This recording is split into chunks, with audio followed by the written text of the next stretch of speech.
बिहार के एक कोने में ऐसा जंगल था जिसे लोग गंगोर जंगला कहते थे। दिन में भी वहां अंधेरा छाया रहता, जैसे पेड़ों की शाखें आपस में हाथ मिलाकर सूरज की रोशनी रोक रही हों। पक्षियों की चहचहाहट वहां कम ही सुनाई देती, बस कभी कभी लोमड़ी की चीख या झाड़ियों की सरसराहट। गांव वाले उस जंगल का नाम सुनकर ही कांप उठते, क्योंकि वहां रहते थे दो भयानक राक्षस, धनुआ और बनुआ। धनुआ का शरीर हाथी से भी बड़ा, त्वचा कोयले जैसी काली और आंखें लाल अंगारों की तरह चमकती। बनुआ की देह पत्थर जैसी कठोर, दाढ़ी में कांटों जैसे बाल और गरजती आवाज जो आसमान में गड़गड़ाहट पैदा कर दे। जब सूरज ढलता, दोनों राक्षस जंगल से निकलते। पहले वे खींटों को रौंदते, फिर मवेशी उठा ले जाते।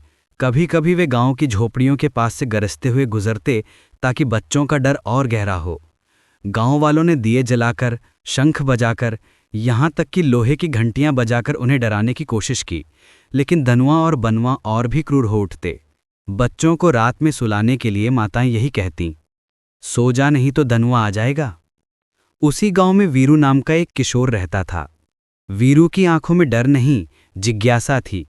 वह अक्सर कहता, डर से भागने से कुछ नहीं होगा, हमें इन राक्षसों को हराना होगा। गांव के बुजुर्ग उसकी बात सुनकर हंसते, बेटा ये खेल नहीं है, धनुआ और बनुआ को देवता भी नहीं रोक पाते। पर वीरू ने मन में ठान लिया था। एक दिन वीरू जंगल के किनारे चरवाहों का रास्ता पकड़कर निकला।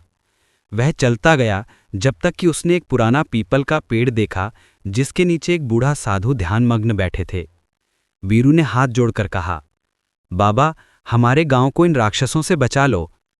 साधु ने आंखें खोलीं, जैसे उन्हें पहले से पता हो कि वीरू आने वाला है। वे बोले, राक्षसों को मारने से उनका डर खत्म नहीं होता, उन्हें उनके ही बल से हराना होगा। फिर उन्होंने वीरू को चांदी का चमकता शंख दिया और सिखाया एक गुप्त मंत्र। पूर्णिमा की रात जब चांद अपनी पूरी चमक में हो, यह शंख फूंकना। ध्वनि इतनी गहरी होगी कि राक्षसों का बल आधा रह जाएगा।